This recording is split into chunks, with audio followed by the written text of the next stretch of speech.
अपना उत्तराखंड आप देख रहे हैं, आपके साथ मैं हूं कंचन डोगरा। और आइए सबसे पहले आपको बताते हैं गैरसैंण से आती खबर, जहां पर कल से विधानसभा का मानसून सत्र शुरू होने वाला है।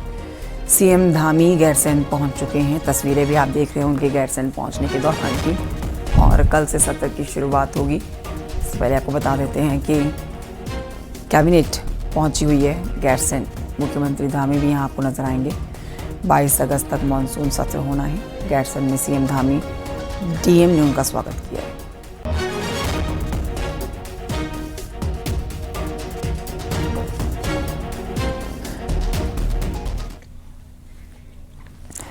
उधर मंगलवार से गैरसैंण में विधानसभा सत्र की शुरुआत होने जा रही है। कांग्रेस का कहना है कि 4 दिन के सत्र में पंचायत चुनाव, धराली आपदा जैसे कई मुद्दे उठाए जाएंगे।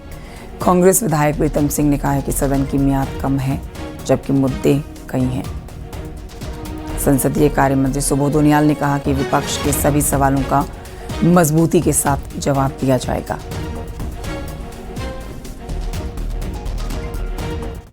विषयों की कमी नहीं है। आपके सामने है आपदा आई है, जिसमें सरकार पूरी तरीके से जो है बेनकाब हुई है। पंचायत चुनाव में जिस तरीके का कृत्य सत्ता में बैठे हुए लोगों ने किया है, वो भी आपके सामने है। भ्रष्टाचार अपने चरम पर है। कानून व्यवस्था पूरी तरीके से ध्वस्त है। किसान सड़कों पर, नौजवान सड़कों पर, महिलाएं सड़कों पर, सरकारी कर्मचारी सड़कों पर।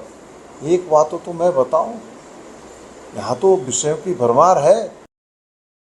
पंचायती राज चुनाव में खिसियानी बिल्ली खंबा नोचे। सारे प्रदेश के अंदर बमुश्किल 1 सीट बचा पाए हैं। और आपदा में जिस तरह से सरकार ने बहुत तेज़ी के साथ धराली जैसी दुर्घटना को लेकर प्रदेश में जहाँ जहाँ ऐसी आपदाएं आई, वहाँ पर बहुत तेज़ी के साथ उनसे निपटने का कुछ जो काम किया, इसको सरकार को उनको बधाई देनी चाहिए। और आपदा जैसी चीज़ों का कभी राजनीतिकरण नहीं किया जाना चाहिए। इसमें तो विपक्ष को भी आकर के मदद करने का काम करना चाहिए।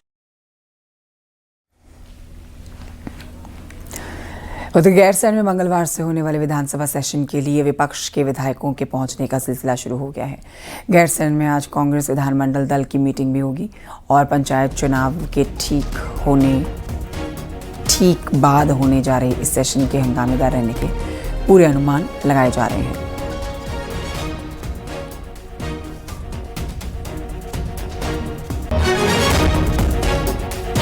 और आज कांग्रेस विधानमंडल दल की बैठक है।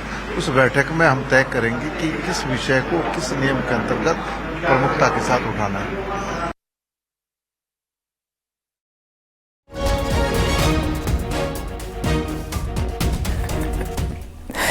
नैनीताल हाईकोर्ट में आज जिला पंचायत अध्यक्ष पद के चुनाव के दौरान किडनैपिंग के मामले में सुनवाई हुई है।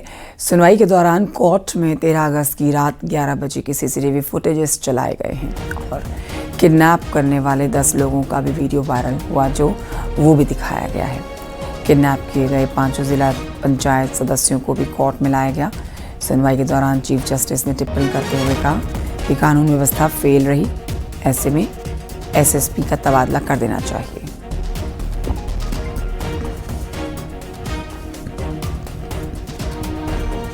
सवाल तो साफ साफ था कि भाई जहां सैनिटाइज एरिया सैनिटाइज क्यों नहीं हुआ? आप प्रेस को नहीं जाने दे रहे। ये लोग अंदर कैसे गए? अंदर गए तो हथियार कैसे लाए? और हथियार ला के अगर उन्होंने एबडक्ट किया तो बाहर कैसे आए? तो हमारे जो माननीय चीफ जस्टिस हैं, उनका तो थोड़ा पेशेंस काफ़ी है, इरिटेट नहीं होते हैं। नहीं तो उन्होंने 2-3 बार कह दिया भाई ऐसे मुद्दे में इस एसएसपी को यहाँ से ट्रांसफ़र करो। ये इस किस्म की वारदात को कैसे हैंडल किया जाए, इतना इक्विपमेंटशिप इसके अंदर नहीं है। ये उन्होंने अपना मन खोला है। तो ये बहुत बड़ा सवाल है। प्रशासन 4 दिन हो गए, अभी तक कुछ भी जांच, मतलब कोई भी एविडेंस कोर्ट के सामने नहीं पेश किए। केवल जो नैनीताल पुलिस है वो आरोपियों को बचाने की कोशिश कर रही है। मैं डीकर सिंह मेवाड़ी 01 कपोड़ पोखरकांडा जिला पंचायत सदस्य निर्वाचित हुआ हूँ और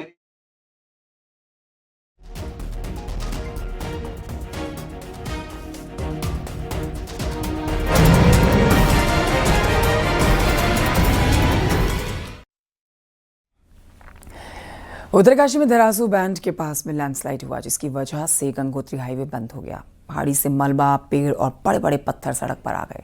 हाईवे बंद होने से यात्री यहां फंसे रहे। और आपको बताएं कि डीएम का कहना है कि हाईवे को खोलने का काम इस समय जारी है। शाम तक हाईवे को खोला जाएगा, क्योंकि पहाड़ी से भारी मलबा आया है जिसे हटाने में अभी समय लग सकता है।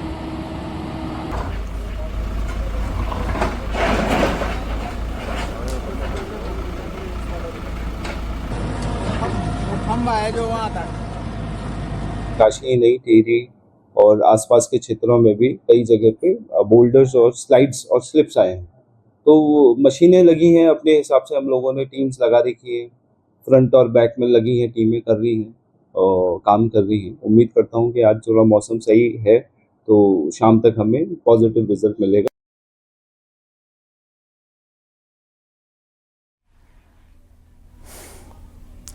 विकासनगर से खबर, जहां पर तिमली इलाके में भारी बारिश के चलते 9 घर धराशायी हो गए।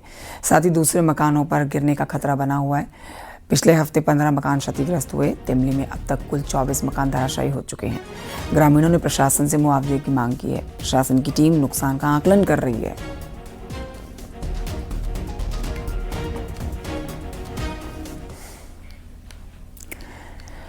चमोली बद्रीनाथ हाईवे एक बार फिर से बंद हो गया है। पागल नाला बनेर पानी के पास पहाड़ी से मलबा आने से हाईवे बंद हो गया। कमीड़ा में मलबा आने से हाईवे बंद हो गया।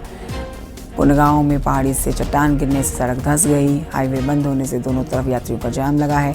पीडब्ल्यूडी की टीम हाईवे को साफ करने का काम कर रही है।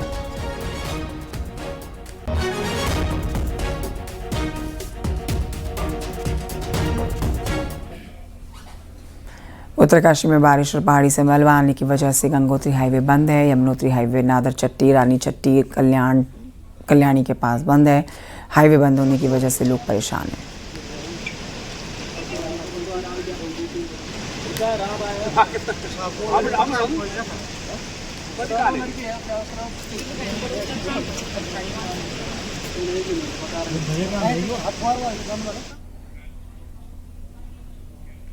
उत्तरकाशी के मनेरा मोटर मार्ग में करीब 100 मीटर के इलाके में लैंडस्लाइड जोन एक्टिव है। पहाड़ी से मलबा आ रहा है, सड़कें बंद हो रही हैं। बीच सड़क पर देखिए स्कूल के बच्चे जान जोखिम में डाल के स्कूल जाते हुए नजर आए।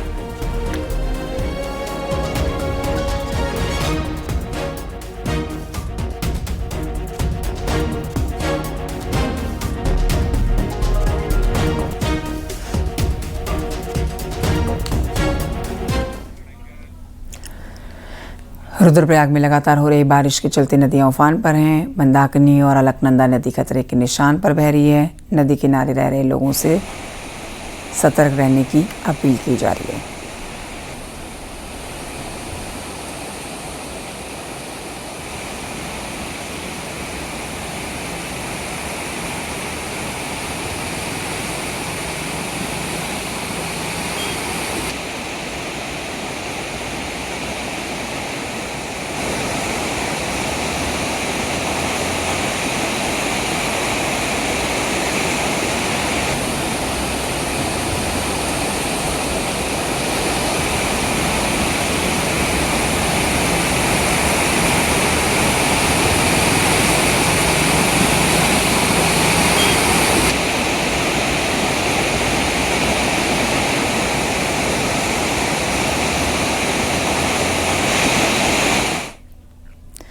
पहाड़ों पर लगातार बारिश हो रही है, जिसकी वजह से हरिद्वार में गंगा नदी का जलस्तर बढ़ गया है। हरिद्वार के भीमगौड़ा बैराज पर गंगा चेतावनी के निशान से ऊपर बह रही है।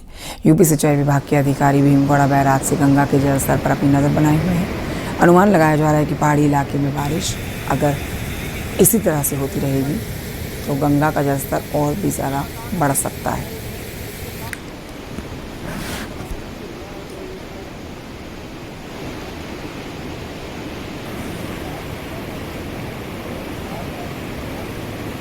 से 94 लेवल हमारा खतरे का निशान होता है और जो भी पानी बढ़ रहा है जिससे इसकी प्रॉपर सूचना जो उच्च अधिकारी को और हरियाणा प्रशासन वालों को लगातार दी जा रही है। इसका जो प्रभाव पड़ेगा जो हरिद्वार के डाउन में है, जैसे मान लो बिजनौर वगैरह और अन्य क्षेत्र जो है जिले हैं उनको प्रभाव पड़ेगा। सर पूरी तरह संपर्क में बनेगा। सर उधर ऋषिकेश में गंगा का जलस्तर लगातार बढ़ रहा है। त्रिवेणी घाट में आरती स्थल भी पानी में डूबा हुआ नजर आया, जिसकी वजह से आरती करने में काफ़ी दिक्कतें हुई लोगों को। प्रशासन लगातार यहां पर नज़र बनाए हुए है पानी पर। यहां पर आने वाले और नहाने वालों को अलर्ट रहने पर रखा जा रहा है। साथ ही बाढ़ की चौकियों को भी यहां पर अलर्ट कर दिया गया है। गंगा जी का जलस्तर बढ़ने के कारण थोड़ी आर्थिक की व्यवस्था में असुविधा हो रही है, क्योंकि श्रद्धालु ज्यादा हो रहे हैं, बैठने के लिए स्थान नहीं मिल पा रहा है। इसलिए सूक्ष्म रूप से कभी कभी सांकेतिक रूप में गंगा जी की आरती की जा रही है। लगभग 1-2 रोज पहले तो ये माँ गंगा का जलस्तर काफी आगे पार्किंग तक जा चुका था, परंतु आज धीरे धीरे कुछ नीचे की ओर है और उम्मीद है कि समय के साथ माँ गंगा जी का जलस्तर कम होगा और लोगों को अपने भक्ति भाव में सुविधा मिलेगी।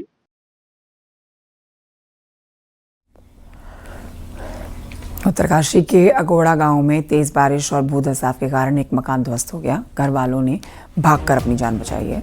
गांव वालों का कहना है कि भारी बारिश की वजह से कई मकानों पर खतरा मंडरा रहा है। लोगों में दहशत है।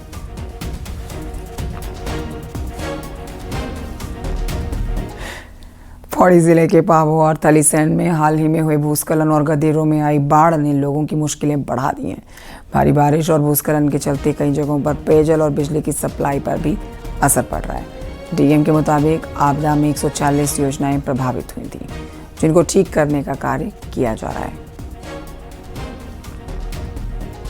तो इनको भी निर्देशित किया गया है कि एक-एक जेई को एक-एक नोडल बना के हर स्कीम को तत्काल सुनिश्चित कराया जाए। और काफ़ी सारे हमारे पास जो फिगर भी है, लगभग 140 योजनाएं क्षतिग्रस्त हुई थी पेयजल की, जिसमें से अभी 7-8 जगह पे बस काम शेष है। रिमेनिंग सभी का अस्थायी ठीक किया जा चुका है। इसी तरह से बिजली विभाग को भी निर्देशित किया है कि उनके जितने कुछ गाँव अभी भी बिजली से जहाँ आपूर्ति नहीं हो सकी है, उसको भी तत्काल सुनिश्चित किया जाए।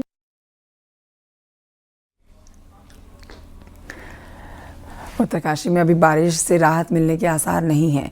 मौसम विभाग ने पूरे हफ्ते बारिश का अलर्ट जारी किया है। पहाड़ी जिलों में तेज़ बारिश की संभावना है। इसके साथ ही लैंडस्लाइड का भी खतरा है। पहाड़ों में बारिश के बाद नदियों का जलस्तर बढ़ा हुआ है। सभी नदियों में डीएम को एडवाइजरी जारी कर दी गई है। लोगों से नदियों से दूरी बनाए रखने की अपील की जा रही है।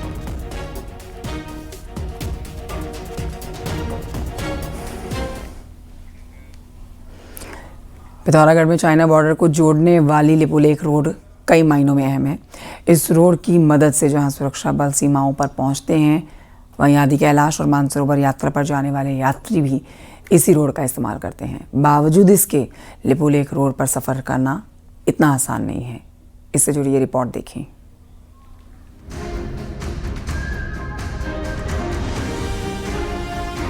चीन और नेपाल बॉर्डर को जोड़ने वाली लिपुलेख रोड पर लैंडस्लाइड के ऐसे नजारे आम हो गए हैं। इस साल बरसाती सीजन में ये रोड महीने भर से अधिक बंद हो चुकी है। कई मौकों पर तो बॉर्डर की लाइफलाइन 4-4 दिनों तक बंद रही। ऐसे में जहां सुरक्षा बलों को खासी दिक्कतों से दो चार होना पड़ा है, तो वहीं कैलाश मानसरोवर यात्रियों को भी खासी परेशानियां उठानी पड़ी है। आदि कैलाश, ओम पर्वत और कैलाश मानसरोवर का रास्ता इसी लिपुलेख से होके जाता है। तो ये बरसात में इसको देखा जाए तो काफ़ी खतरनाक ये रोड हो जा रही है। जगह जगह लैंडस्लाइड हो रही है। हफ्तों तक यहाँ पे सड़क बंद हो जा रही है। तो यहाँ पे बेहतर ढंग से एक इसमें रोड को बनाने की ज़रूरत है। कहने को तो इस रोड का उद्घाटन 2020 में हो गया था, लेकिन 5 साल गुजरने पर भी लिपुलेख रोड सुरक्षित नहीं हो पाई है। सामरिक और पर्यटन के लिहाज से अहम ये रोड बॉर्डर के गाँव को भी जोड़ती है। ब्यास घाटी के 7 गांव तो सिर्फ इसी रोड के जरिए मुख्य धारा से जुड़ते हैं, जबकि दारमा और चौंदास 14 गांव की भी ये इकलौती लाइफलाइन है। बावजूद इसके बरसात में इस अहम रोड का पूरी तरह दम निकला हुआ है। और धार जिला से लेकर टनकपुर होते हुए बूंदी तक के काम में भी कई जगह पर हमारे 2 लेन के काम चल रहे हैं। और बूंदी के बाद हमारा छियालेक वाला और छियालेक के ऊपर से लेकर गुंजी तक हमारे काम में बहुत तेज गति के साथ बीआरओ काम कर रहा है और उसका काम भी हमारा 2 लेन का चल रहा है। लिपुलेख रोड की बदहाली ने जहां पहले आदि कैलाश यात्रा की राह में रोड़ा अटकाया, वहीं अब आए दिन हो रहे लैंडस्लाइड मानसरोवर यात्रियों की राह रोक रही है। ऐसे में बड़ा सवाल ये है कि आखिर कई मायनों में अहम लिपुलेख रोड में सफर करना कब तक पूरी तरह सुरक्षित होगा। न्यूज़ 18 के लिए पिथौरागढ़ से विजयवर्धन उप्रेती की रिपोर्ट।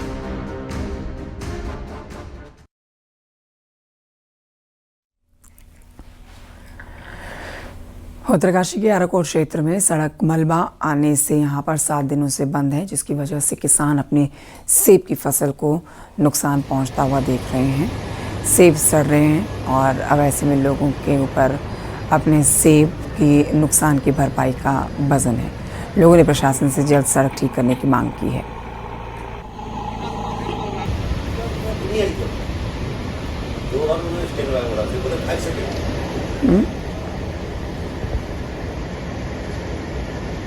हमारा जो आजीविका का एकमात्र साधन सेब की जो फसल है वो कहीं ना कहीं हमारी नष्ट हो जाती है और समय से मंडियों तक नहीं पहुंच पाती, जिससे हम सभी किसानों को बहुत सारी समस्याओं का सामना करना पड़ता है।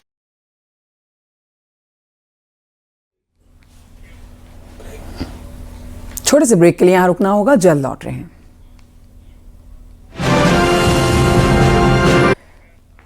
ब्रेक के बाद स्वागत है आपका। रुड़की से खबर, जहां पर चेकिंग के दौरान पुलिस और बदमाशों के बीच मुठभेड़ हुई। गंग नहर के सालियर हाईवे के पास में चेकिंग के दौरान मुठभेड़ हुई है और यहां पुलिस ने चेकिंग के दौरान बदमाश को रोकने की कोशिश की, लेकिन बदमाश ने पुलिस पर फायरिंग कर दी। फिलहाल पुलिस ने बदमाश को गिरफ्तार कर लिया है।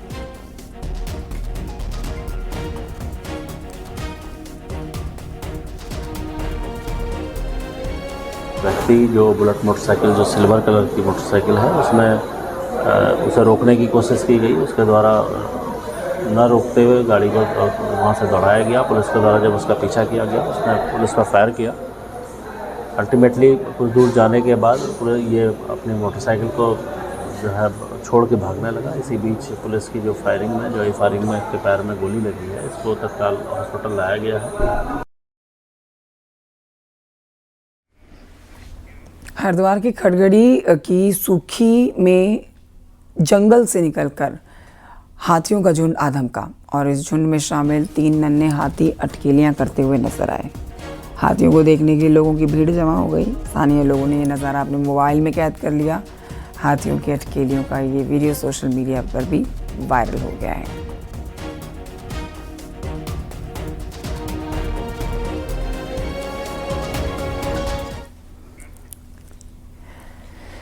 खबर हरिद्वार से, जहां पर लश्कर में किसान के खेत में विशालकाय अजगर दिखने से दहशत फैल गई। ये देखिए तस्वीरें आपके सामने। लक्सर के मिर्ज़ापुर गांव के पंजाब सिंह सुबह अपने खेत में खेती करने के लिए पहुंचे। उनकी नज़र खेत में रेंग रहे अजगर पर पड़ी। विशालकाय अजगर को देखकर किसान के पसीने छूट गए। वन विभाग को इसकी सूचना दी गई। मौके पर टीम पहुंची, अजगर का रेस्क्यू किया गया। ये अजगर 15 फीट लंबा है।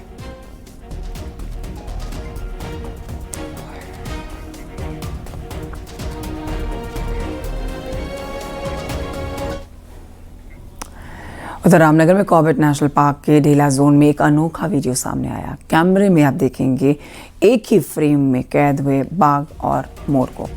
बहुत ही सुंदर, अद्भुत ये तस्वीरें, ऐसा बहुत कम देखने को मिलता है, जहां पर एक खूंखार बाघ अपने आगे एक मोर को मस्त अंदाज में चहलकदमी करने दे रहा है और वो उसके ऊपर आक्रामक भी नहीं है।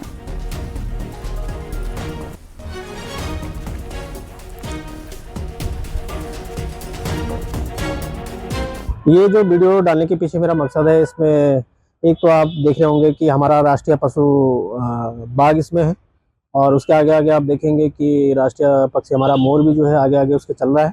तो दोनों जो है नेचर में अपना तालमेल बना के रह रहे हैं। तो ये मैसेज जो है मेरा सभी वन्यजीव प्रेमी और नेचर से जुड़े हुए लोगों के लिए है कि हमें भी जो है अपना ऐसा तालमेल बना के रहना चाहिए।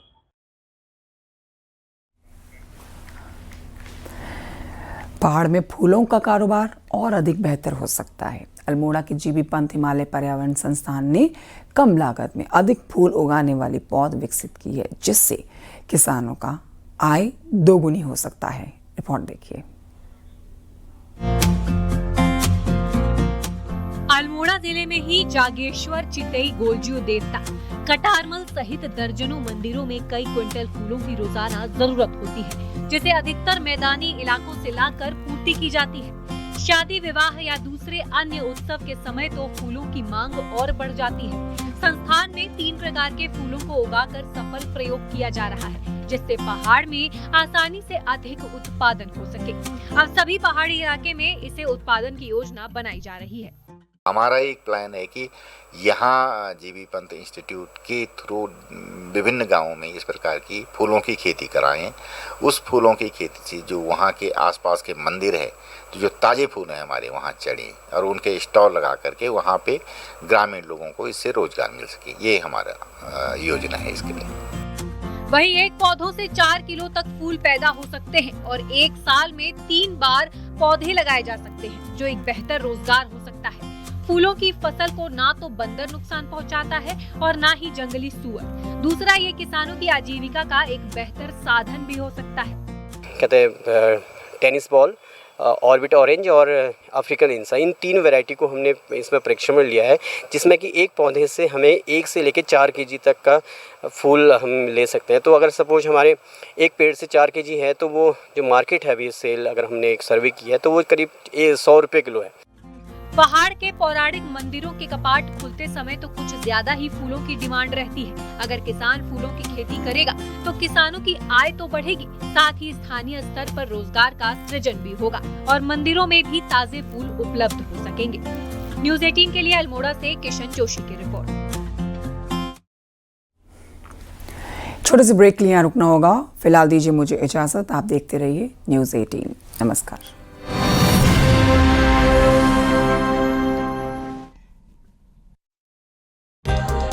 आप देख रहे हैं न्यूज़ 18 उत्तर प्रदेश उत्तराखंड।